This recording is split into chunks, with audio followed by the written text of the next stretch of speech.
çam çıgar. Korkuan çamdı görgende enne kengin can çıgar. Atandın görününe korkuan çamdı karasa.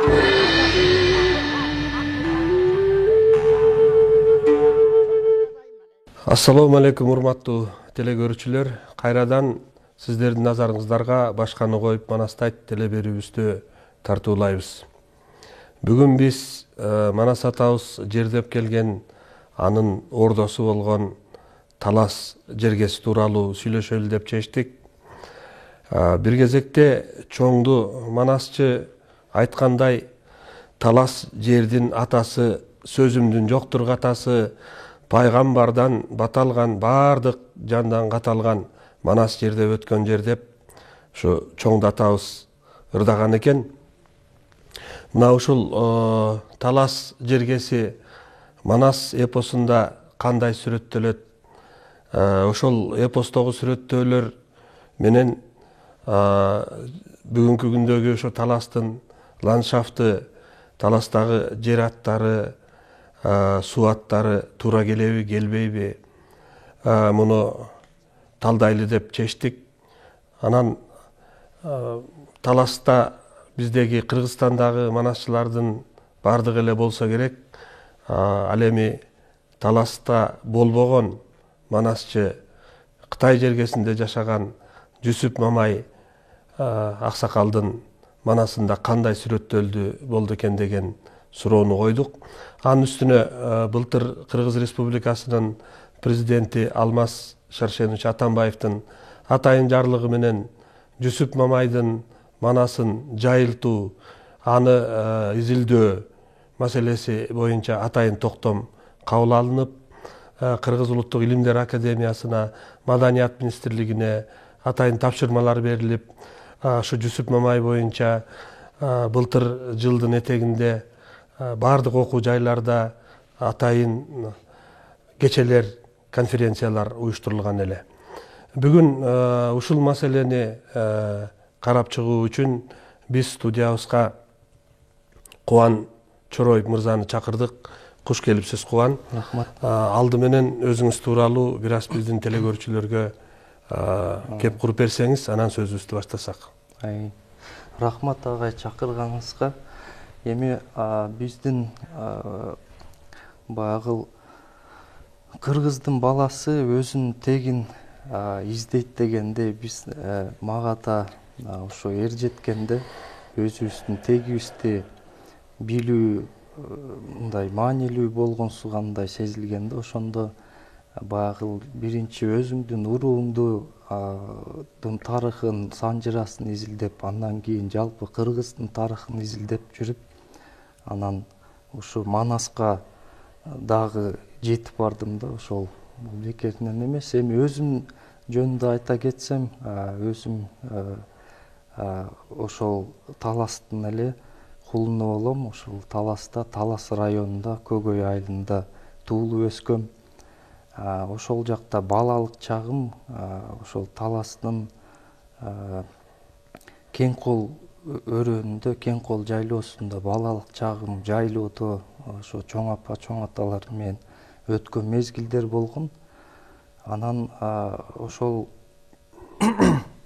ошонун аркасынан багыл кийинчерээк ушул Жүсүп Мамайдын манасы колго тийип калып, анан ошол жерде ушул Талас Манастын мекени, борбор жери деп айтчу эле. Ушул Жүсүп Мамайдын багы Кытайда кыргыздарыбыздын версиясында, вариантында ушу Талас жери, ушу Кеңкол сүрөттөлөт болду экенби деген бир кызыкчылыктын артында ушул Манасты окуп атып укмуштуудай таң калдым да. Анткени анын бир себеби, мен ушул жерде окуп атканда деги бир мындай каталыкты көргөн жокмун да. Логикалык жактан алгандачы, жер суулардын аталыштары, кайдан ким келаткандары, ошонун бардыгы Сүрөттөлүшү, сүрөттөлүшү. Ошол мен багыл азыр спутниктен эле, Google'дан көрөбүз да, картадан. Ошолордо мен Манасты окуп атканда ошо картаны ачып алам да, ошол жерден көрүп багыл алардын согуштарды, бул кыргыздардын көчкөндөрүн көрүп анан укмуштуудай мындай ушул Жусуп Мамайдын версиясын эле тааныштым. Мен бирок акыркы убактарда бул Саякбай, Сагынбай Орузбактын да версияларынан дагы экөөнүн салыштырып багы ошол мен жашап балалыкта өткөн жерлердин аттары аталып атканда ушунчалык кубандым. Кечирип коесуң, сен өзүң кесибиң боюнча кимсиң? Мен кесибим боюнча экономист болом. Анан бир топ макалаларды да экономика боюнча жазып жүрчүм. Бул интернетте, башка эмелерде.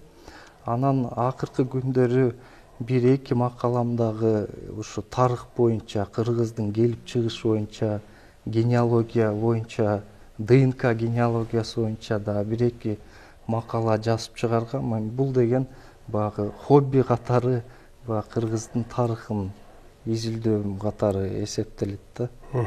Өзү негизи эмне үчүн баштаганда эле ушу Жусуп Мамайдын манасынан баштадың?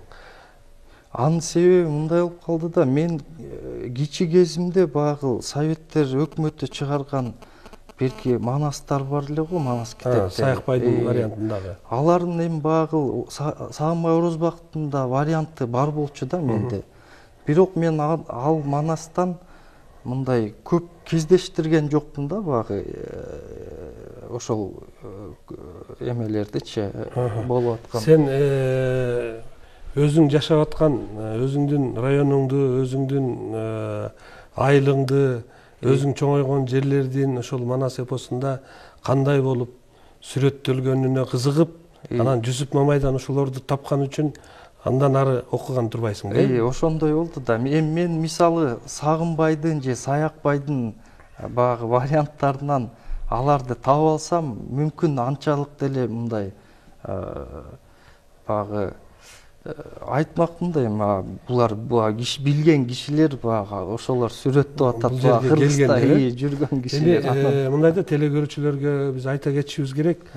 Жусуп Мамай аксакал өзү Кыргызстанга алгач ирет 89-жылы келген. Мына ошол келгенде Жусуп Мамай менен жолугуп, мен да жаш журналист элем өзүңдөй. Анан ал кишиден интервью алып, анан Таласка алып барып келгенбиз да. Таласка алып барганда ошондо ал киши 78 жашта экен. Өмүрүндө биринчи жолу Кыргызстанга келип, улуу жазуучубуз Чыңгыз Айтматовдун чакыруусу менен келген эле. Ал мезгилде Чыңгыз Төрөкулович Москвада иштейт эле. Горбачевдун баягы кеңешчиси болуп, СССР президентинин кеңешчиси болуп иштейт эле.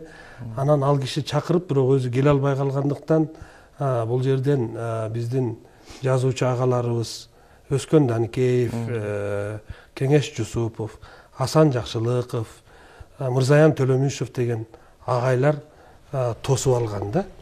Анан ошондо ошол агайлар менен кошо мен дагы кызыгып, кандай манасчы болду экен бул киши деп анан интервью алып, ошол интервьюмду мен анда Ленинчил жаш гезитинде иштейт элем. Ленинчил жашка жарыялагам. Анан ал кишини ушу Таласка алып бардык да. Таласка алып барганда Жусуп Мамай аксакал бул Таласка биринчи жолу, Кыргызстанга биринчи жолу келип аткандан кийин Таласка да биринчи жолу. Мен ошондо кишиге суроо бергем. Жусуп ата, бул Таластын жери сиздин айткан манасыңыздагыга окшойбу же айырма бар бекен деп суроо бергем да. Анан ал киши айткан, ушу мен болголоп жүрдүм эле кандай болду экен деп. Өзүм дагы ушул менин манасымда туура жазылдыбы, туура айтылдыбы, анан туура эмес болуп калдыбы деп өзүмчө бир бушайман болдум эле. Бирок Таластын сүрөттөлүшү ошол окшош экен деп айтканда, анан биз ал убакта өтмөк аябай начар эле жол. Бияк менен Казакстан аркылуу, Жамбыл аркылуу барып, анан Шекерде болуп, ал жерде Шекерде Чыңгыз Төрөкуловдун айылына барып, анан Ашым Жакыпбеков деген агайыбыз бар эле, Теңири манас деп кара сөз менен китеп жазган. Ошол Ашым ага болуп, анан Шекерден чыгып анан Таласка келип, Манастын күмбөзүндө, Кеңколдун оозунда Манастын күмбөзүндө болуп, анан ал жерден Манас атага арнап Куран окуп, анан Бешташка алып барып, Бешташтын оозунда сыйлаганбыз да. Ошол убакта Талас район райком партиясынын биринчи секретары Адашбек Кыдырмаев деген байкеле. Анан ал киши тосуп, баягы чапанын жаап, эме кылып, сыйын көрсөтүп, анан узаткан. Анан биз Таластын ичи менен өйдөгөстөй төрүнө өрдөп отуруп, анан Канизаводко келип, 113 жылкы заводунда Искендер Осмонкулов деген социалисттик эмгектин баатыры аксакал бар эле, ошол кишинин үйүнө токтоп, ал жерде бир аз эс алып, анан өтмөк аркылуу өтүп суу самыр менен келгенбиз да. Анан менин ошол убакта бир жанымда отуруп, мен зар өлөм. Анан ал киши айтты эле, ушу Таластын ичин кеңири көрө албай калдым. Шуну бир көрсөм болот эле деп кичине бир арманы кеткен да. Бирок кийин баягы кыргыздардын биринчи дүйнөлүк курултайы болду. Анда келгенде ал кишини Таласка алып барган жок. Ал кишини Кочкорго, Сагынбай Орозбаковдун баягы жайына алып барып, ошол жакты Кочкор районун, анан Ысык көлдү көрүп кеткен да. Ошону менен экинчи жолу Манастын 1000 жылдыгында дагы Таласта иш-чаралар өтүп атканда ал кишинин баягы паспорту бүтпөй калып, визалары кечигип келип калды да. Анан ошо менен Таласка барбай калган. Жусуп Мамай аксакал Таласта ошол бир жолу 89-жылы келген. Анан эми ошол эпостогу өзгөчө Манастын Семетей бөлүгүндө Талас жери кеңири сүрөттөлөт. Бул Саякбай атабызда дагы ошондой эле, Жусуп Мамай аксакалда дагы ошол Талас жергеси Семетей бөлүмүндө кеңири сүрөттөлөт да. Бул бизде Кыргызстанда Манас 3 китептен болуп туруп, Жусуп Мамайдын вариантында мондай Манас жарык көргөн. Анан бирок Синьцзяндагы Кызыл Суу Кыргыз автоном областындагы биздин кандаш тектештерибиз, алар момундай чоң китепти Манас деп жарыялап, бул жерде Манастын 8 урпагы, 8 урпак Манасты ушул китепке киргизген да. Анан эми айтсаң, сенин баягы изилдөөлөрүң боюнча ушул Таласты сүрөттөө каерден башталат? Эми мага дагы таң калыштуу болчу да, сиз айтып өтпөдүңүзбү? Таласты көбүнчө Семетейден баштап баягы айтылат депчи. Анан мен дагы эми кандайча Семетейден эле башталып калат, ушу Манаста болуш керек да деп изилдеп көрсө Манастын эң алгачкы баягы Алтайдан бул жакка көчүп келгенден кийин бул Манас деген могул Кара-Калпак түркмөндөрдү, могул Өзбекстанда багы историяда айтып коет го, Сагдиана депчи. Ошол Сагдиананы эң биринчи багындырган экен да көрсө. Анан ошондуктан ошол Сагдиананын ортосу деп байыркы Кыргыздын Самаркандына өзүнүн тагын орнотуп, ошол жерге алтын тагын орнотуп, анан Самарканда хандык жүргүзүп турган мезгилде болот экен да.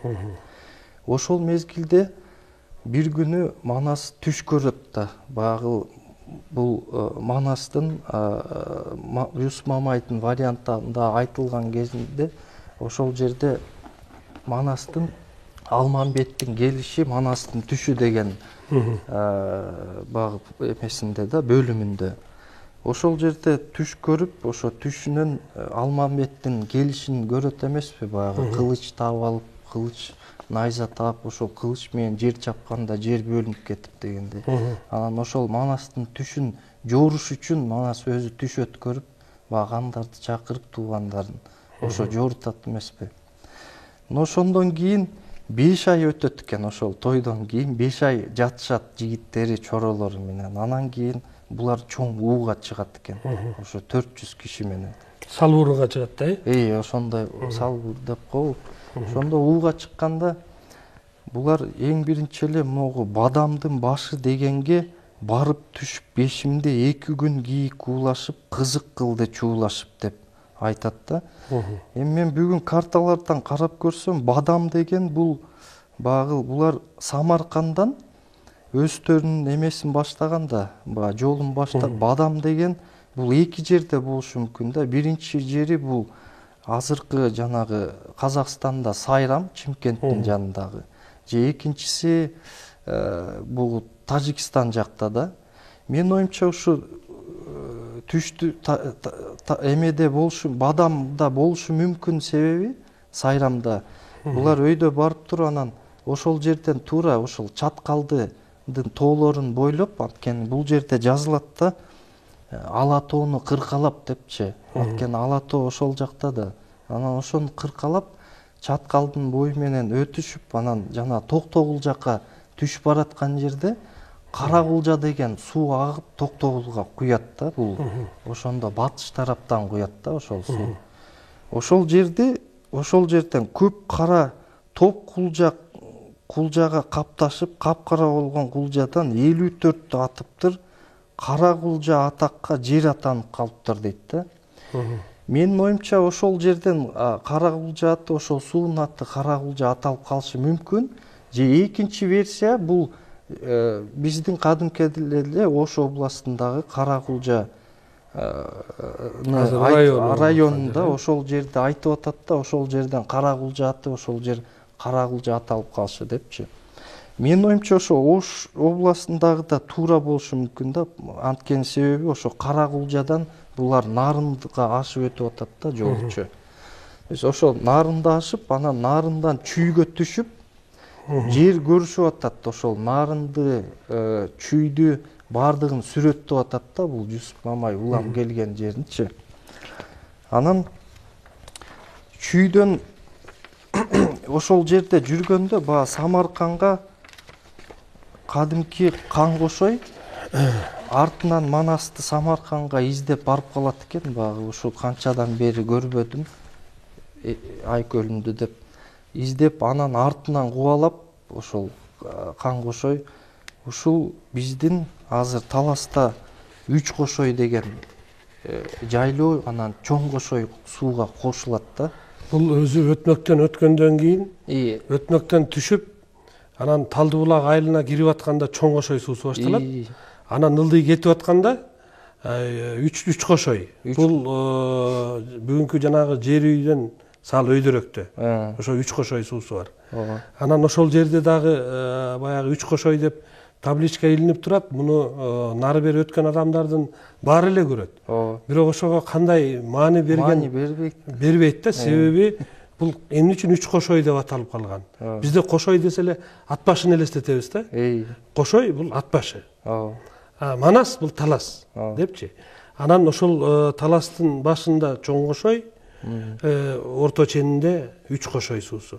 Ушуну эпосто кандай сүрөттөйт? Ошону айтып токтолсоң. Ошол жердин эмне үчүн Үч Кошой аталып калганында себебин Жусуп Мамай мындай жакшы бир вариантта берет да. Ошол жерден Кошой Манасты кубалап артынан жетип барып кымызын алып, ошол жерден Үч Кошой жолугушкан жер экен да. Бул жерде айтылат Жусуп Мамайдын вариантында алгырак дейт ушул жерде. Карт Кошой менен баш кошуп 6 семиз бие алып, артынып кымыз көп алып кабыланды тааптыр. Бул жерде калмак турганда Тыргоот деген уругу жердеп жүргөн жер ушул. Алгы келген Карт Кошой 400 үйдүн улугу, Кара кыргыз Кан Кошой, калмактардын Карт Кошой, кыргыздардын Бай Кошой баш кошкон жер болуптур. Үч Кошойдун бөксө деп ошол атка конуптур деп айтып атат да. Демек ошол Манас менен кошо эле ал жерде калмактардын Карт Кошою жүргөн экен да. Бул алгы келген дагы бир Кошой бар экен. Анан биздин кыргыздардын Бай Кошой, Кан Кошоюбуз ошол жерден жолуккан үчүн, Үч Кошой жолуккан үчүн ошол жерге Үч Кошой атыгып калыптыр деп айтып атат да. Анан бул жерде дагы бир айтып кете турган нерсе, ушул жерде сүрөттөйт да эмени, Таластычы. бул жерге ошол жерден туруп, ошол үч кошойдон мен сиз айтып өткөн жанагы Талды булактан бир кырга чыгып атат деп атпайбы? Ошол кырга чыгып таластын өрөөнүн бардыгын алаканга салгандай көрүнөт. Көрүнөт да ошондой жерденчи. Анан ошол жерге туруп кырга чыгып, мына Айкөл Манас 3 кошой кырга чыгып жер көрдү. Кызым талдуу төр көрдү. Өлкөгө бүткөн сазын көр, өрдөгү менен казын көр. Бөлөк-бөлөк сазын көр, бөлүнүп учкан казын көр. Кумда кийик чугаган, курбуда кулжа жуушаган, адырда аркар жайлаган. Кайдан келип бул жерге? Кай берең кандай жайылган? Жылтыр каны шыбагы, жылжып аккан булагы. Томуктай болгон тоосу жок, толкуган дайра суусу жок. Ашмура башы 7 төр деп айтылат да. Ашмуранын башы деп бүгүнкү күндө деле айтылып келет да бул жер. Ошол Ашмуранын башы деп айтылат. Ал эми 7 төр дегенди мисалы мындай киши эми 7 төр кайсы болду экен деп эле байкабай эметиши мүмкүн да, бирок бул жерде көрсө ошол кең колду 7 төр деп атаган экен да. Ошондон ал жөнүндө дагы биз мындай кең кол жөнүндө айтканды айта кетебиз го. Анан бул жерде ошо таласты баягы ошол жерден 3 кошой менен Манас туруп алып сүрөттөп айтып атат да. Анан ошол жерде айтат да, бул жер ошол Манас келгенге чейин ошол талас жери кантип аталган? Ошол суроо болуп атат да, талас ошого чейин эле талас болгонбу же таласка Манас ат койгонбу талас деп? Эми бул боюнча бардык эле варианттарда айтылат. Талас жергеси башында Көтөлөк деп аталган жер болгон экен. Анан кийин айрым бир варианттарда Айдархан менен Көкчө, бул казактын хандары, келип ушул жерге жакты деп өздөрүнүн ордосун салып баштаган экен да. Анан Манас атабыз келип ушул жер мага жакты, алардын эметкенин ордо салып салабыз деген ниетин билбей туруп, анан ушул жер жакты, мен ушул жерге ордомду курам дегенде Көкчө тыржый түшөт да. Эми сенин хандыгыңда жериң көп эмеспи? Ушул жерди бизге эле бербейсиңби дегендей эме болот. Анан ошондо ортодон аксакалдар чыгып, эй Көкчө, не деп атасың? Айкөл Манас ушул жерге ордосун салам дегенден кийин ушул жер болот. Сен башка жерге сал деген бир вариантта айтылат да. Мында эки хандын ортосунда талаш боло калды деп, талаш коелу деп. Анан жок, талаш болгондо кийинкиге кандай болот деп, Манаска уйкаш талас болсун деп, анан талас деп коюлган деген вариант бар. Ал эми Жусуп Мамайда ушул кандай айтылат? Жусуп Мамайда болсо ушул жерде мындай айтылат экен да. Ушул жерди кандай атайбыз деген суроого карт кошой айтат, мындай дейт: ушул турган жерибиз Тыргоот деген элибиз, доолуланса бүктөчү Дөөлөс деген эрибиз, майдаты көп эле Дөөлөс ээлеп турганда Көтөлөк деген жер эле. Анда Манас мындай дейт: Көтөлөк деген кандай кеп, башка бир ат коелу, баарыңарга эп келсе дейт да. Эми башка бир ат коелу, баарыңарга келсе эп деп айтып атат да. Анда Бакай кеп айтты дейт, баарыга жагар эп айтты. Калмакчы атты койбойлу, кайра баштан оңдойлу, талас болсун деп айтат, таластын эми ээси Манас болсун деп айтат.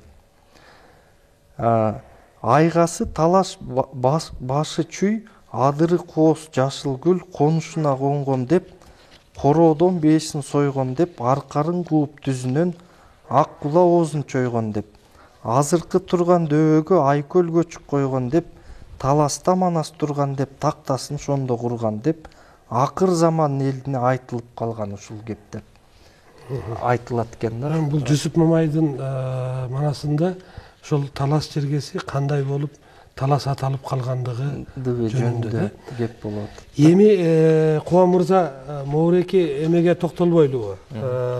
азыр чыны менен өзүң башында айткандай техниканын заманы, интернеттин заманы, анан бүгүн үйүндө интернети бар ар бир адам ошол Google программасындагы карта, Google карта дегенге кирип туруп, анан спутниктен биздин жердин тартылганы көрүүгө болот да. Анан ушуну өзүң ошол жанагы башында айтпадыңбы? Интернетти ачып алып, картаны ачып алып, анан ошол окуганда салыштырып көрдүм, туура келет экен депчи. Эми албетте Жүсүп Мамай же болбосо башка манасчыларыбыз космонавт болгон эмес, үстүнөн карап тургандай. А бирок муну Манаста айтылганы үстүнөн карап ар бирине баягы баа бергендей да. Ошол 7-4-дү баягы Манас атабыз келип жана Үч Кошойдун белинде туруп алып көз чаптырганда ошол Ашмаранын белинде 7 төр бар деп ошол 7 төрдү сүрөттөгөнүн өзүң айтып атпайсыңбы? Ошону Жүсүп Мамай кайдан көрдү дагы, кандай кылып сүрөттөдү. Анан ошол ар бир төрдүн Жүсүп Мамай айткан аты менен бүгүнкү аты төп келеби же айырма барбы? Эми мындай да, жанагы бул мен ушул китептин, Манас китебин окуп калган себебим дагы чоң атам себепкер болду да, 86 жаштагы. Ошо киши айтты, эми мага ушу Жүсүп Мамайдын эмесин, вариантын таап берчи, мен окуйт элем депчи. Анан ошо киши, мен ошо киши балалык чагынан баштап эми канча жылдан бери кең колдун ичин баягы өзү көп жерин өзү 5 колдой билет да, ошол жерде өскөндө. Анан мага ошондо айтып калды ошол киши, ой, бул кең кол жөнүндө эле бул жерде көп эмелер, маалыматтар берилиптир депчи. Анан бул жерде айтылат да, кең колду атактуу кең кол 7 төр деп айтат да, кыргыздын борбор жери депчи. Ошол кең колду мен чоң атам айтат, эми ушунча 86 жашка келгиче мен ушу 7 төр деп, ошо 7 төр бар экенин эч качан баягы оюма келбептир дейт да. Эле салбаптырмын деп атат. Анан чоң атам экөөбүз ошол отуруп алып, могу картадан а кишиге көрсөттүм, ушу Google Map'тенчи. Могу биз мына Манастын күмбөсүн бул жерде турабыз. Эми кең колго кирип баратканда могу жерден сайлардын, төрлөрдүн аттарын санап бериңиз дедим да. Ошондо ошол киши мага жазып берди бүттүк сайлардынчы. Могул биз эми бардык эле жакшы билет Манастын эмесин, Таластагы күмбөз турган жер. Ошол күмбөз турган жерден кең колдун ичине кирет да. Ошол чоң кең кол деп коет, ошол чоң сайдычы. Ошол чоң сайга 7 суу 7 төрдөн келип куят.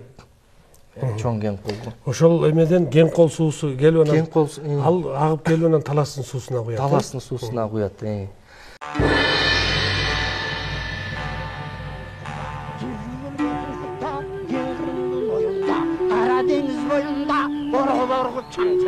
Оргуан чаңды көргөндө эмне кеңин жан чыгат.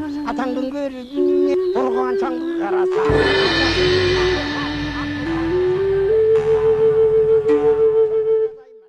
Анан ошол эң биринчи сай киргенде эле бөлүнүп кеткен. Бул О сайы. Моурек сайы. Ушу сай.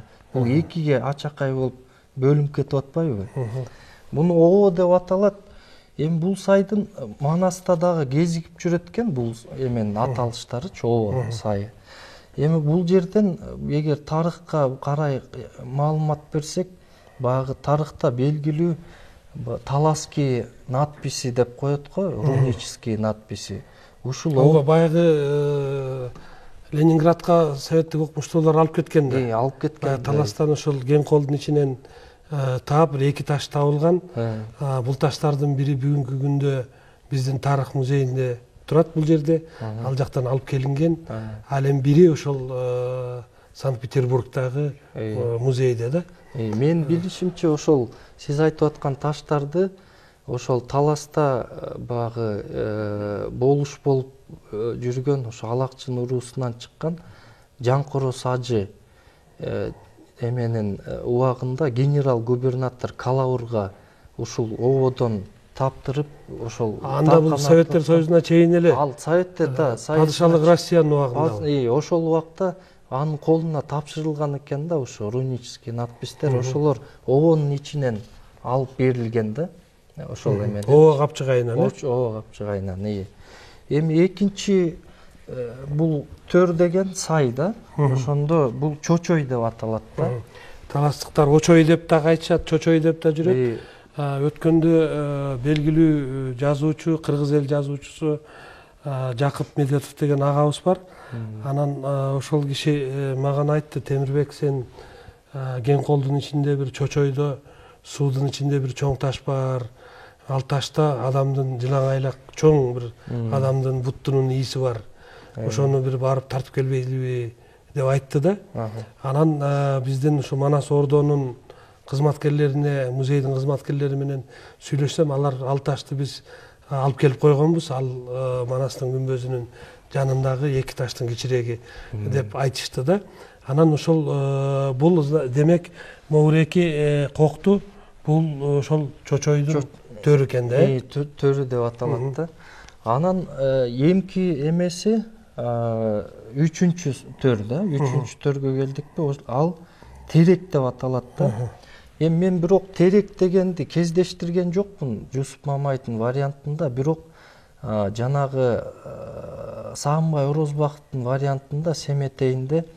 ушул жол менен Бакайды көздөй Семетей жол алып бараткан кезде ушу кен колдун ичин сүрөттөгөн жери бар экен ошол жерде теректер тигилген жер деп айтат экен да ошондуктан терек аталып калса керек депчи анткени бул кен колдун башы чындык эле ар кандай кулуштарга бай да анткени карасаңыз бул ылдыйда жайгашкан да башычы өйдө кеткен сайын баягы өзгөрүп турат кен колчу бул жагы сары анан жашыл өйдө кете берет да ошондо бир эле өзөндөн бир нече убакытты көрсө болот да ошондочу демек сазындагы кургагында эмесин баардыгы биринчи сайыбыз обо болду анан чочой анан терек болду анан төртүнчүсү бул чачкей деп аталат да чачкей дагы мындай бөлүнүп кетет турбайбы чачкей экиге бөлүнүп кетет бул чоң чачкей кичи чачкей депчи эми бул белгилүү болгондой эле бул Семетейдин биринчи аялынын аты Чачкей аталган демек мен бул жерде Чачкей жөнүндө өтө маалыматтар көп да бирок жер Чачкей деп аталбайт эми баасы Чачкей турган жер деп эле айтылат да демек Чачкей ушул өзөндө турса керек да ушул сайдачы анан 5-чи сай бул Жошо деп аталат да эми Жошо деп бул жерден кумдары жана кызыл Жошо кызгылтым кум кызгылтым кум ошонун атынан Жошо деп айтылып калган ал эми 6-чы бул Ботомчал деп аталат да бул сизге 6-чы сай Ботомчал деп айтылат бул могул сай да ушул Моуреки сай Ботомчал деп аталат эми ушул сайдын ичинде эле бир кокту бар да ошол кокту Чоро сайы деп аталат да Чоро сайы мүмкүн Манастын баягы чоролору турган жер болушу мүмкүн балким чоролордун бири турушу да мүмкүн да Чоро сай деп аталып калат анан бүгүнкү күндө вот эң төрү бул башкы суу деп аталат да башкы суу деп эң башкы суу ушул жактан келип атат да эми мен ушул башкы сууда балалык чагым ушу башкы сууда өттү анан ушу башкы сууга байланышкан ошол жерде Манаска байланыштуу 2-3 жер бар да биринчиси Бакай үңкүрү бар 3 таш бар анан Манаста кеңири могу Семетей Сейтекте кеңири айтылып жүргөн Кутубай деп айтылып жүрөт каарманда бул дагы чоң каарман болуп эсептелет ошо Кутубайдын эмеси биякта конушу сайы бар да ошол жер анан төмөн өйдөрөөк басканда Манас чоку ушу кен колдогу Манас чоку ушул жерде болот да бул казак менен кыргыздын ашуусунда турат Манас чоку укмуштуудай эми бул кен кол жагынан караганда ошо бияк Манас чоку деп айтылат бул Казакстандан келип атканда дагы ошол жер Манастын чокусу деп аталат. ооба. Бул жерди дагы мен мурда изилдеп көрүп, ошо Казакстан жагынан барып тарткам. Демек, Кудай буйруса, быйыл күн жылыса, Кен кол жагынан дагы барып, ошонун тартып келишибиз керек экен деп ойлоп атам да. Анан Кубан мырза, чыны менен эле Моуреки Жусуп Мамай аксакалдын баягы вариантындагы ушул 7 Кен колдун ичиндеги 7 кокту. 7 кокту. Анан чоң Кен кол келип туруп, анан Кен колдун оозунда Манастын күмбөзү турат. Ал эми Моуреки жерди, Моуреки баягы тоо, чоң тоону. Бул Опол тоосу деп айтылат турбайбы? Опол тоо же чоң Опол деп эле коет экен да. Опол, себеби мындай да, Опол тоо деп баягы Кыргызда, Манаста да айтылып жүрөт, эл ичинде дагы Опол тоодо эмгек жасаптыр деген баягы сравнение сөз бар да, салыштырмалуу. Анан бул жерден Ополду бизде мына кытайлык кыргыздарда дагы Опол деген жер бар.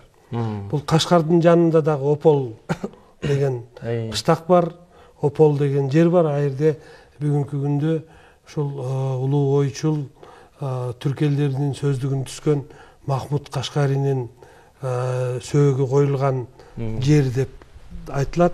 Эми биз билебиз да, Махмуд Кашкари бул өзү Барскоондо туулган, Ысык көлдүн боюнда, бирок ошол билим улап кетип Багдадка чейин барып, Мисирге чейин барып кыдырып жүрүп, анан ошол бүгүнкү күндө ошо Кашкардын жанындагы Опол деген айылда ал кишинин сөөгү коюлган экен. Бүгүнкү күндө күмбөзү дагы бар. Ошол жерди Опол дейт.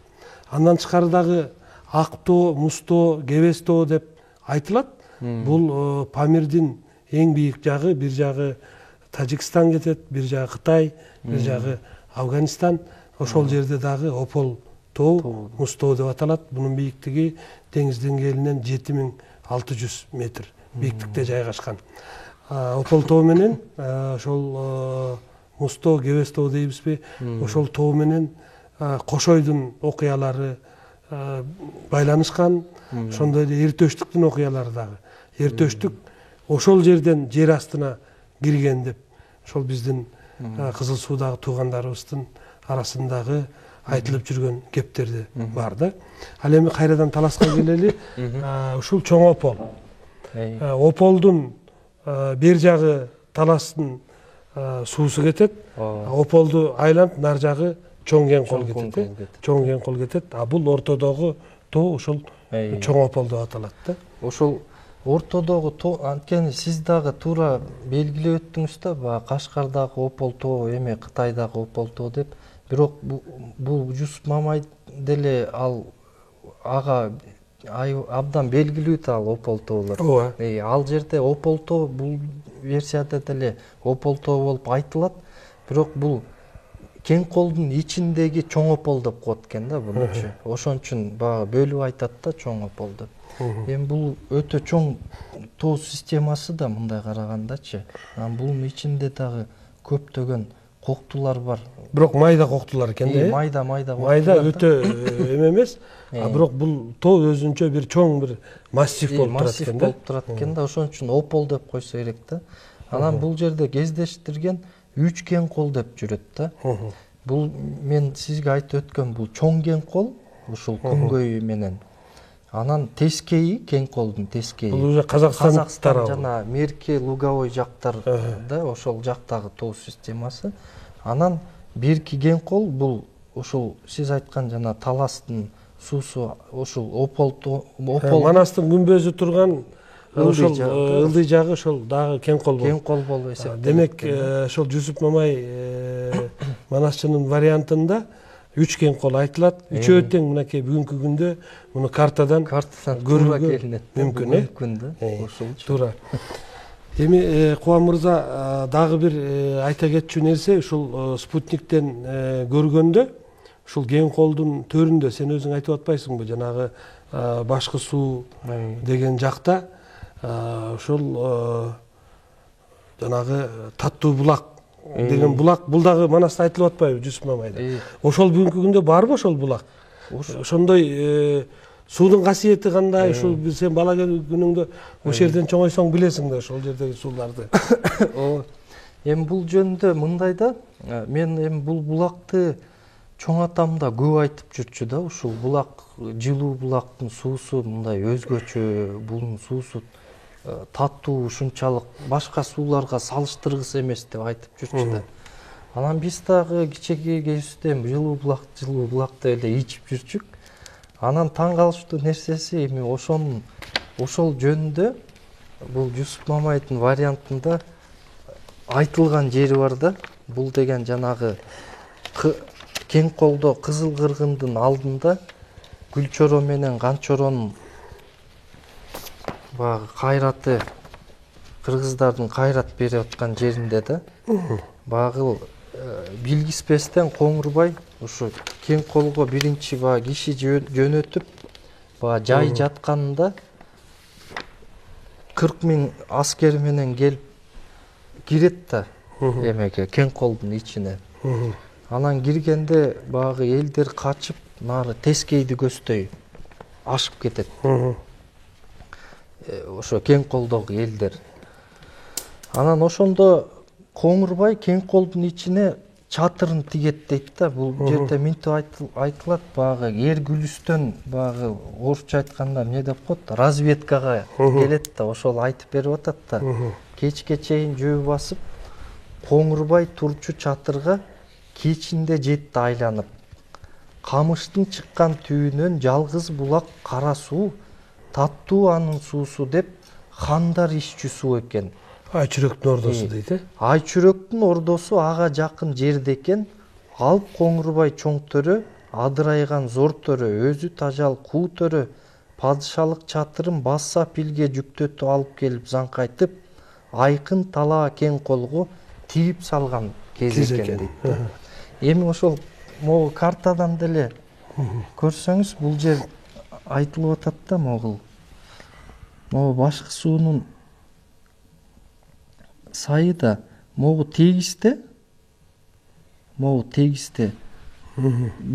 жерге багы ушу тегисте, ушул жерде Айчүрөктүн ордосу ушул жерде болгон экен да. Жана жылуу булак деген мына могул жерден эметет да, агат да. Бул кышында да тоңбойт да, ошо булакча ага берет, суу султмуш таттуу болгондуктан багы элдер багы айтышат да, ошондуктан берде таттуу анын суусу деп хандар иччү суу эле деп айтып атпайбы? Бул суу азыркы күнгө чейин агат да, ушул жылуу булак депчи. Бул да таң калыштуу нерсе да.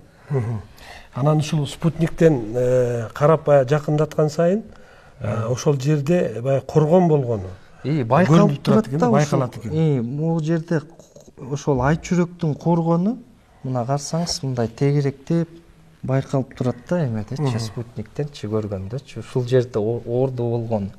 Анан коргон болгон себебин дагы бир эмеси, мен быйыл ошо Кең колго барып келгем, ошол жерден сүрөттү тартып келдим. Ушул коргонго чейин 4 километр жерден тоонун боору менен суу алып келишкен да. Көтөрмө арык кылып, э? Көтөрмө арык кылыпчы, тоонун боору менен мына. Ошол сүрөттөрдүн баарын эле алсаң бери.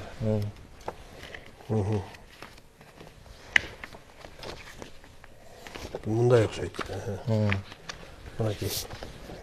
Мына жерде мынакей көтөрмө таш менен жыйып туруп, этегин суу жүрүп кетпесин деп атайын баягы укрепление жасаган экен да, бекитип. Мындай тоонун бооруна аскаларга таштардан жыйып багы арык жасаган үчүн нечендеген кишинин күчү керек, туурабы? Нечендеген архитектуралык дагы билим керек да, ошондол уровеньди кармаш үчүн.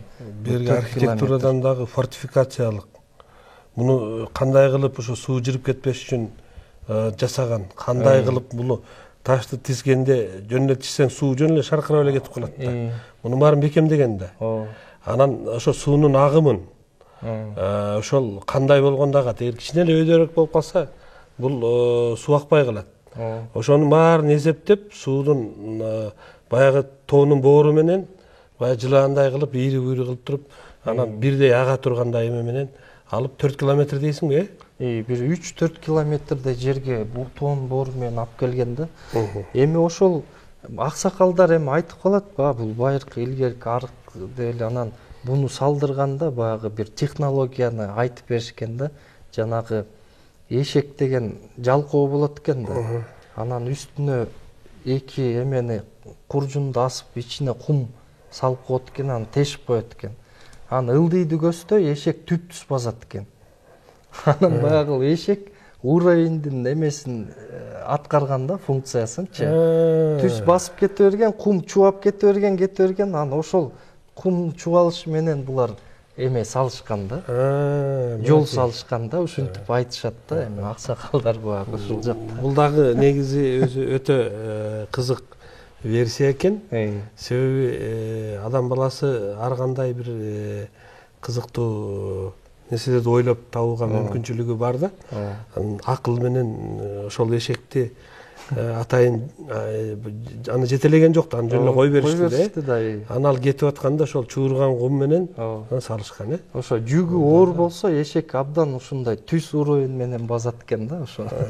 Ошондой технология колдонгон, бирок бул эми практикада колдонгон эмес, баягы ушундай айтып жүрөт да. Балким бул практика болбосо жөндөн эле айтылбайт, болбойт эле да. Ошондой да. Азыр эми бизде нивелир деген бар, баягы лазерный нивелир деген бар. Аны менен коюп туруп эле баягы кызыл эме менен коюп анан сызып алышат да. Анан жасап атышпайбы түп-түз кылып. Бул дагы ушу суудун агышын кармаш үчүн аябай туура колдонгон экен да.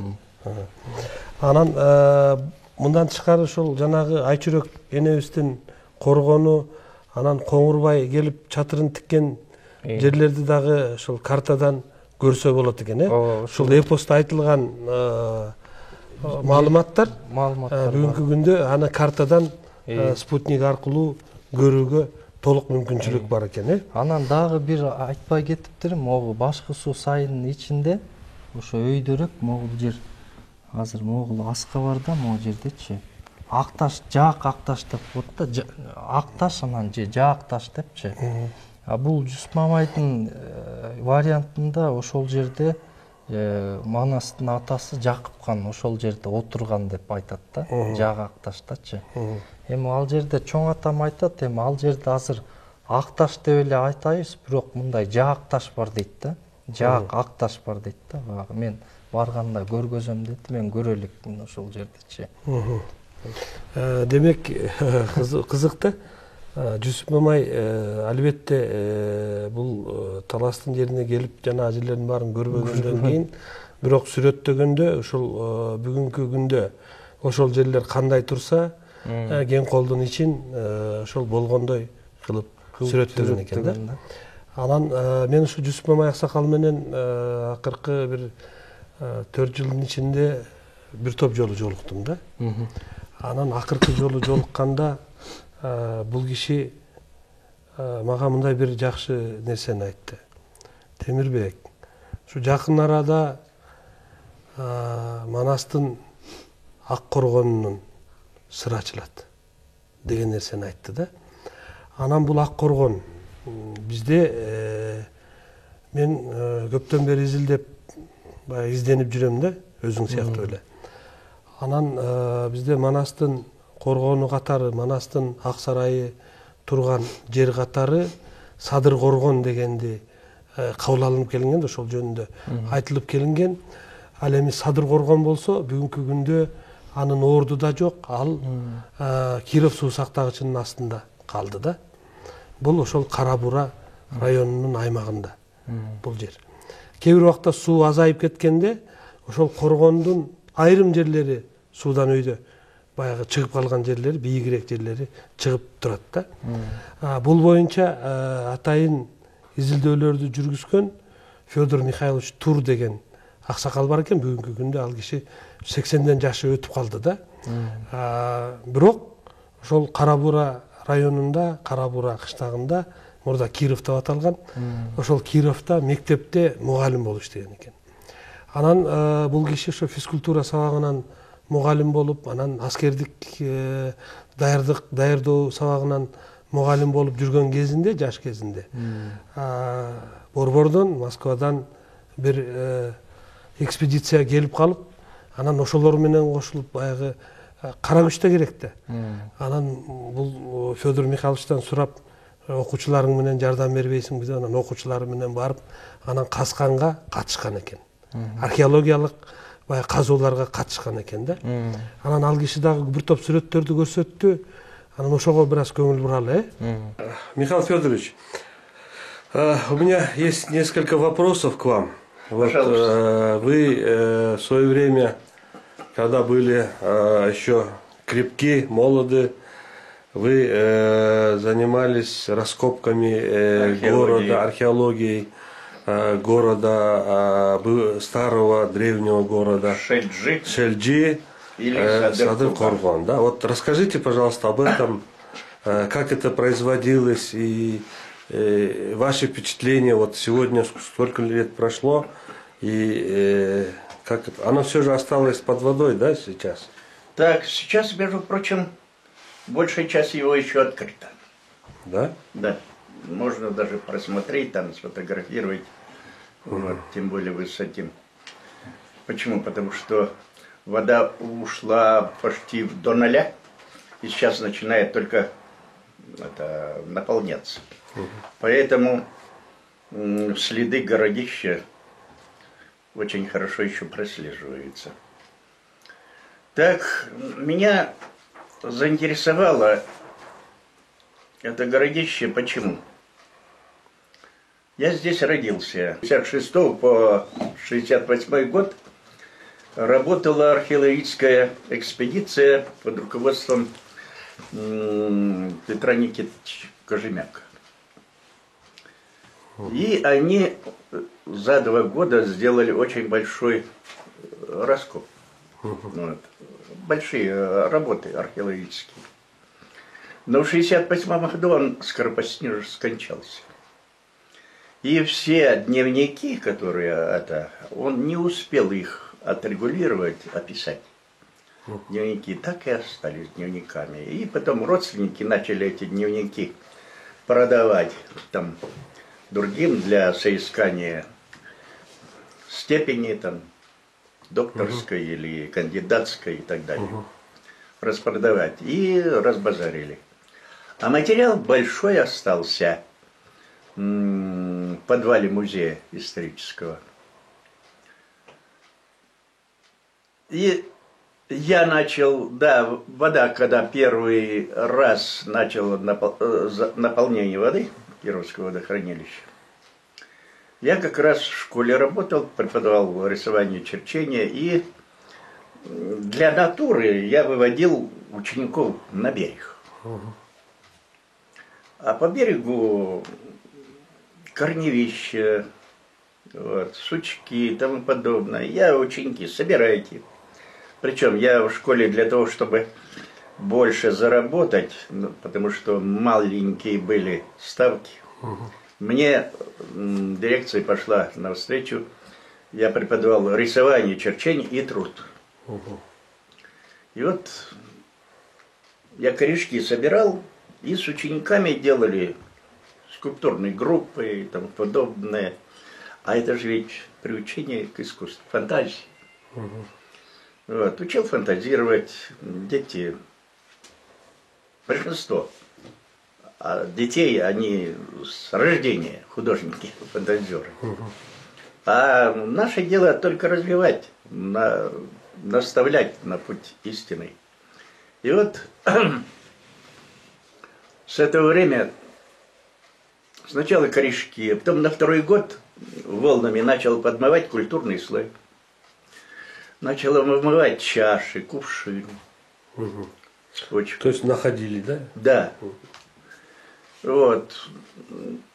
Я начал собирать и нести, короче говоря, за год собралось вещей больше, чем мне надо для натурной постановки. Хватит. Историкам возьмите вот это, сделайте уголок музея и тому подобное. Зачем, говорит, нам сдалось? Я зарплату получил, пошел домой.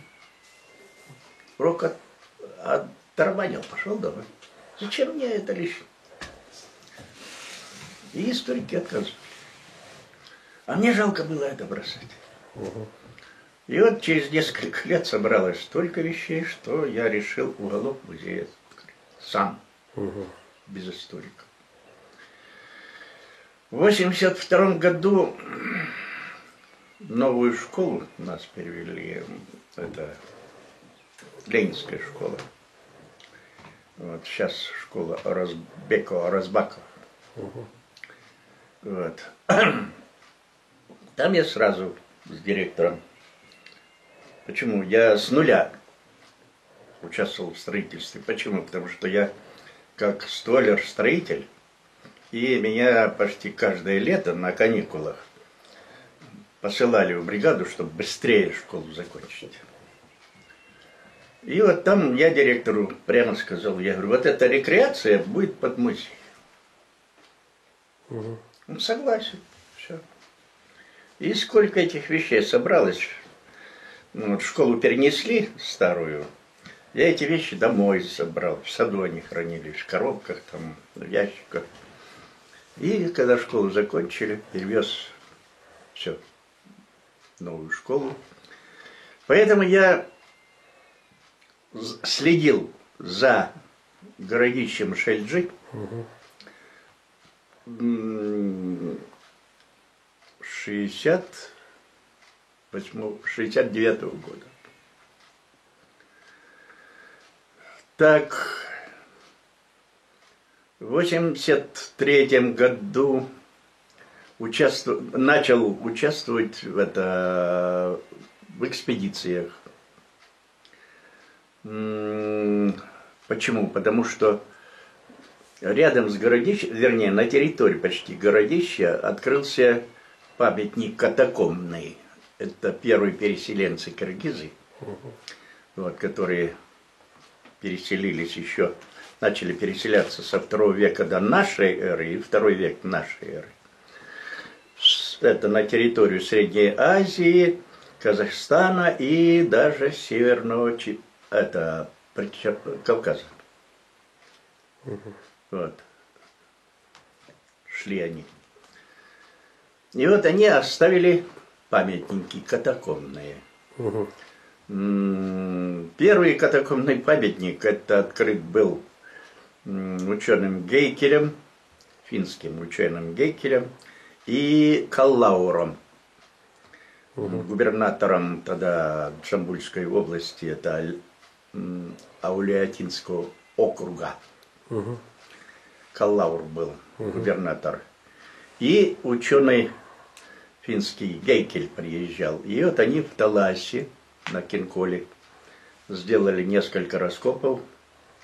И этот тип памятников так начался называться Кенкойский. Это какой год? Это до революции, да? 1893 год. Вот. Но когда начался распад Советского Союза и тому подобное, каждая страна начала стремиться к суверенитету и стремиться к своей славе. То есть все, не кто, а мы есть мы. Точно так же и Казахстан. Они такой памятник открыли в Атраре. Там древнее городище Атрар, который Чингисхан полностью разрушил в средние века. Вот. А рядом с Атраром такой же памятник катакомбных. И они, казахи, назвали Атрарский памятник. И атрарская культура. Не то, что как вот ученые трактовали в те времена по наименованию первого открытия памятника, эту культуру называть. Вот, Атрар, видите, у нас кинкольская культура, у казахов атрарская культура, в Северном Кавказе аланская культура. По-разному. А фактически эта культура одна и та же. Одно и то же. Одно и то же. Тип погребения один и тот же. Кувшины изготовления одно и то же. Погребение это культовый обряд одно и то же. Вот. И так что культура Одна и та же. одна и та же. Вот.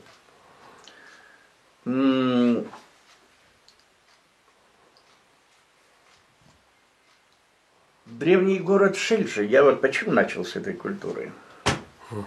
Он как раз находится на месте стойбища этих древних киргизов. Вот. Кожемяка. Я находил монеты, первые вот на городище, монеты самые древние, 6 век. 6-7 век Нашей эры, да? нашей эры. Вот, монеты. А фактически по вещам,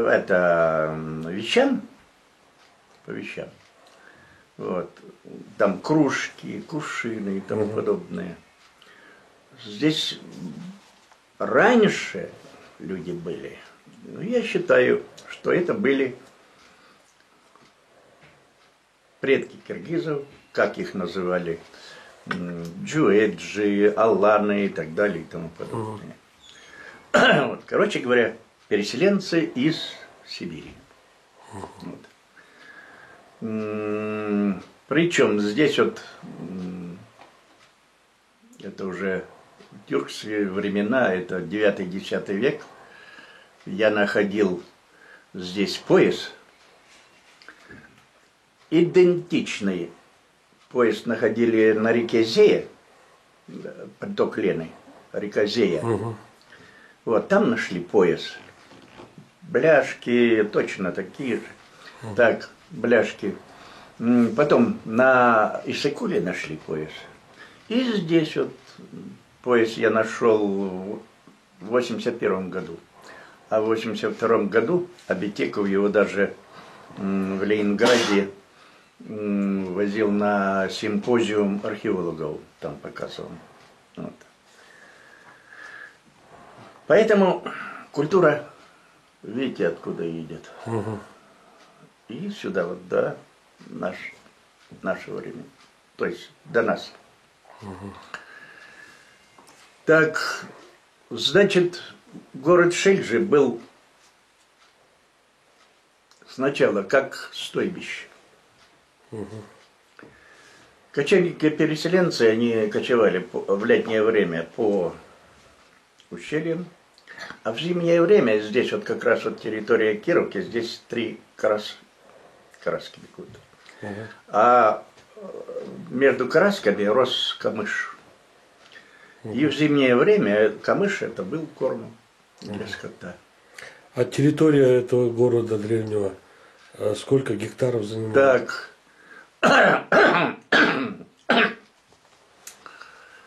Петр Никитич Кожемяка, вот, вернее, первый здесь в 1938 году, вот память. Бернштам? А? Бернштам? Да, Бернштам. Он это описание сделал 60 гектаров. 60 гектаров, да? Да, и Кожемяка тоже 60 гектаров. А я когда начал с учениками обход делать все время, вот, 60 гектаров это центральная площадь, то есть это цитадель и Рабат. Шахристан и Рабат. Это 60 гектаров. А там дальше стены идут. Длинные стены. Акведуки. Вот. И я с 83-го года начал с учениками. Особенно в 85-м году.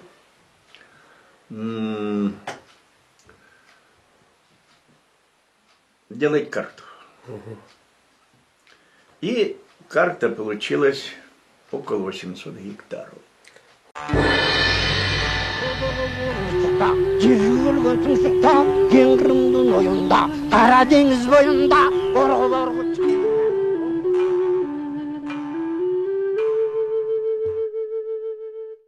мына азыр ошол Федор Михайловичтин аңгемесин укпадыкпы, кандай болуп катышканын.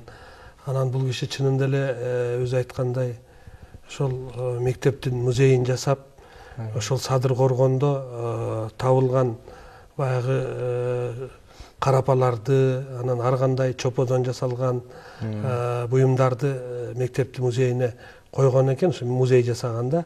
Ал эми алтын, күмүштөн жасалган бир топ буюмдар табылган экен. Алардын көпчүлүгүн ошо Москва, Ленинградка, Алмата, Ташкенттин, анан Фрунзенин дейт музейлерине коюлган экен да. Мына өзүң көрүп тургандай, могул Садыр Коргон. Муну биздин окумуштуулардын көбү Манастын ордосу болгон деп келет. Ал эми Жүсүп Мамай вариантына келсек, бул жерде Ак Коргон жөнүндө сөз болуп атат да. Ушуну картадан таптыңбы? Ушуну көрсөтсөң. Бул дагы кызыктуу нерсе да, эми илгери мага чоң атам айтып койчу да, бул жерде биздин мен Алексеевка, Көгөй айылында жашачу. Мурда Иван Алексеевка деп аталчу да. Анан чоң атамдар элдерден угуп калчык, бул биздин айылдын башында Ак Дөбө деген бар депчи. Ал бүгүнкү күндө деле бар да Ак Дөбө. Бүгүнкү күндө деле Ак Дөбө деп аталат да. Анан кээ бирлер айтып калчу, бу жерде Хан Ордо бар депчи. Анан Хан Ордо деген не деп жүрчү, мен ал жака багы бала кезде ойноп эле жүрчүк ал жактан, бирок ага көңүл бурулчу эмес да. Анан кийин багы бул Google Map'тен картадан эми оңой да бардыгын көргөнгөчү. Ошону карап эле жүрчүм. Анан бул Жүсүп Мамайдын вариантында Манастын ошол Ак Коргон жайгашкан жери бир нече жолу ар кайсы саптарында, ар кайсы бөлүктөрүндө айтылат да. Анан ошол айтканы менен болжолдосо туура ошол азыркы турган Ак Дөбөгө туш келет да. Таң калыштуу да булчу.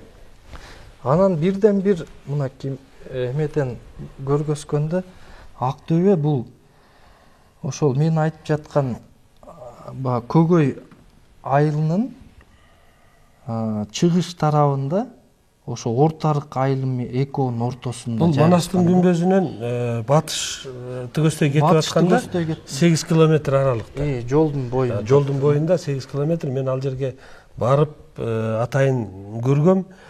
Тилекке каршы бүгүнкү күндө ал жерге баягы кайтыш болгон адамдарды коюуга уруксат берип койгон экен.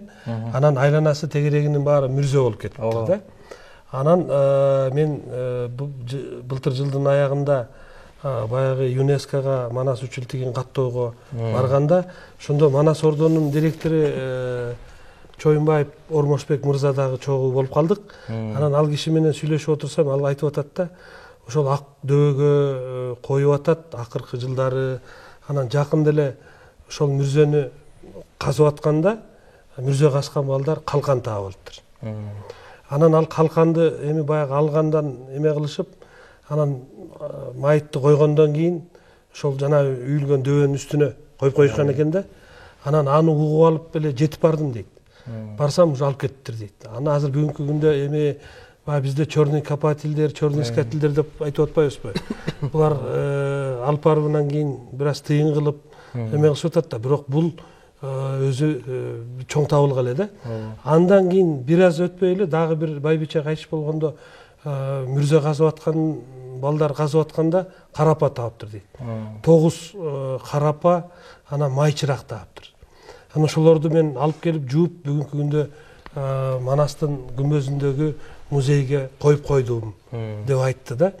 Анан чыны менен эле бул жерде мен Беренштамдын 2 томдугун карап чыктым.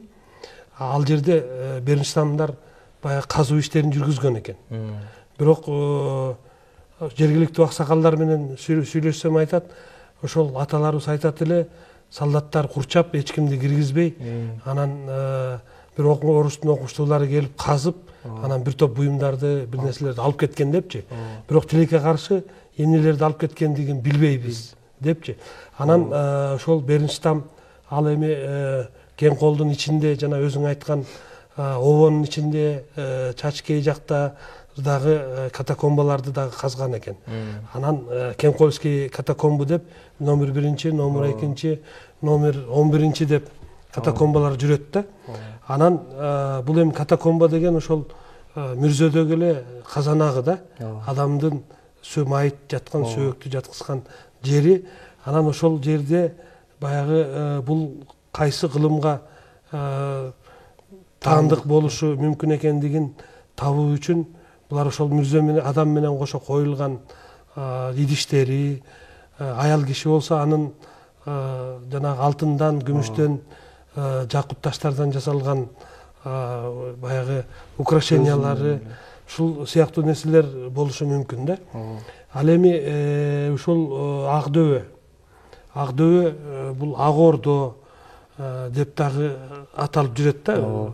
Манастын варианттарында Ак Сарай, Сыр Коргон, Ак Коргон деп аталат. Анан Ак Коргон боюнча бул Талды булактан түшүп келатканда да Ак Коргон деген айыл бар. Ошол жерде дагы эски коргондор бар да. Эски коргондор бар, ал жерде мурда раскопкалар болбосо керек деп ойлойм. Себеби ал жерге дагы бүгүнкү күндө айланасынын баарына өлгөн адамдардын сөөктөрү коюлуп келет да. Анан ушул жагынан алганда могу Жүсүп Мамайдын вариантында сен айтып атпайсыңбы? Ошол ак дөбө ошол Манастын күмбөзү менен Иван Алексеевканын ортосундагы жай деп, жай деп. Анткени себеби мен да сизге вот сиздин айтып аткан жанагы Садыр Коргон деп атпайсызбы? Ошол жер анан Таласта бир 3-4 шаар табылган экен да, жанагы эмелердин Бернштамдан кийин бизде бир белгилүү бир эме археологубуз болгон экен, Кожомбердиев деген. Бул Академия наукта эметкен. Ошол Таластан Бернштамдан кийинки изилдөөлөрүн уланткан киши болгон да. Бул киши эми Таластан 3 шаар тапкан да.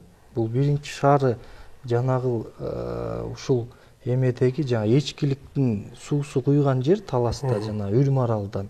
Ошол жерде шаар табылган экен. Анан сиз айтып аткан жанагы Шелжи шаары Садыр Коргон шаарын табылган да негизичи. Анан сиз айткан сөздү жанагы солдаттар келип касып кеткен деген мен дагы бир 2-3 жолу уккам да. Ошо согушка чейинки убакта келип бир алтын дептер табылыптыр деп угулган, ошондой эметилген да. Эми жазуулар болсо керек деп. Эми мен ошол чынында ушу Манастын салдырган Ак Сарайы, Ак Коргону, Сыр Коргону деп айтылып жүрөт да бул Жүсүп Мамайдачы. Ошол кайда болду экен деп ошо карта менен изилдеп эметкенде дегенде ушул Ак Төбөгө эле алып келип атты да. Анткени себеби могул эң биринчи Каныкейдин Семетейге айтып турган баягы Таласка барарда айткан насаатында айтат да. Ошол жерде укмуштууда эми сүрөттөп берген ичин дагычы. Каныкейдин жомогунда. Там Каныкейдин жомогундачы ушул Ак Коргондун эмеси. Азыр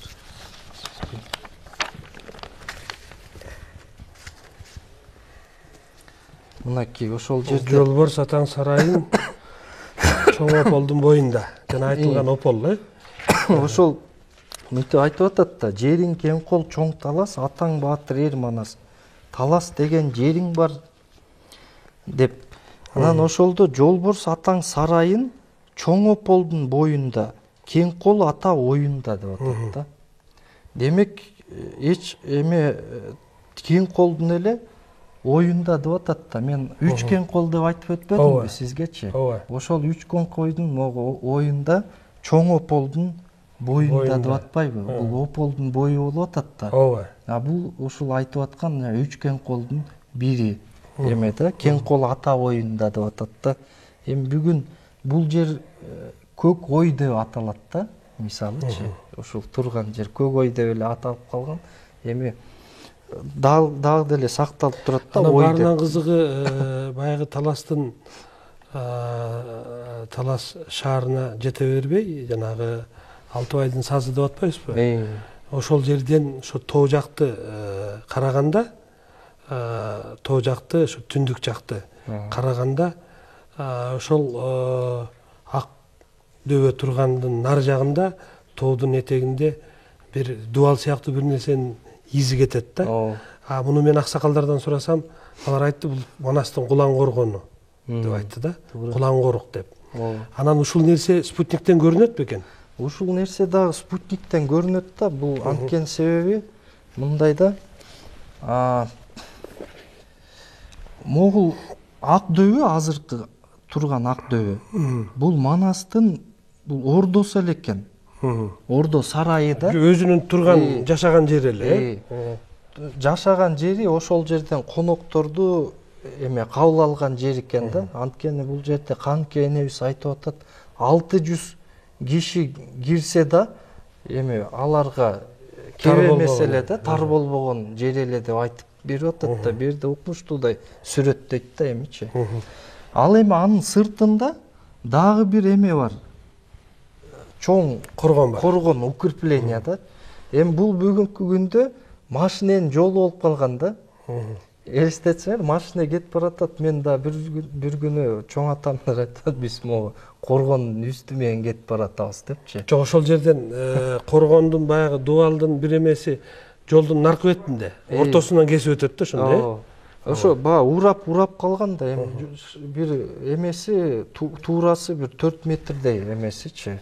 Азыр ураганда ушундай болуп калган. Ал 2 метрдей болсо керек деп койдум да. Кубан, чыны менен эле бүгүнкү күндө ушул Манас эпосун алып туруп, анан ошону спутник аркылуу техниканын жетишкендигин пайдаланып, анан салыштырып көргөн жаштарыбыз бир топ эле болсо керек. Анан сен ошолордун баягы алгачкыларынан болуп биздин студияга келип ушуну биздин телекөрүүчүлөр менен ой бөлүшүп бергендигиң үчүн ыраазычылык билдирем. Мен ойлойм, сен экөөбүз айтабыз деген сөздөрүбүз дагы бир топ экен. Биз ошол Кең колдун ичиндеги Кызыл кыргын боюнча, Коңурбай менен Семетейдин согушкандыгы боюнча, ошол жана өзүң башында Гүлүс деп калдың, ошол Гүлүс атабыздын, Алмамбет уулу Гүлчөр атабыздын тарыхтары боюнча дагы ушу Жусуп Мамай аксакалдын вариантында кандай айтылганын дагы бир жолугуп туруп айта турган болуп калдык окшойт. Сага терең ыраазычылык билдирем. Убакыт деген баягы ченелүү нерсе экен, бат эле өтүп кетти. Урматтуу телекөрүүчүлөр, бүгүн биздин студиябыздын коногу менен сиздерди дагы бир жолу тааныштыра кетейин. Кубан Чороев мырза болду. Кубан Чороев кызык жаңы технологиялардын баягы үзүрүн пайдаланып, ушул космос аркылуу биздин жерибизди, Манас атабыздын ордосун ушул изилдейт жүргөн адам экен. Сизге терең ыраазычылык билдиребиз. Урматтуу телекөрүүчүлөр, ушуну менен бүгүнкү берүүбүз соңуна чыкты. Кийинки көрсөтүүбүздө жолукканга чейин аман туруңуздар.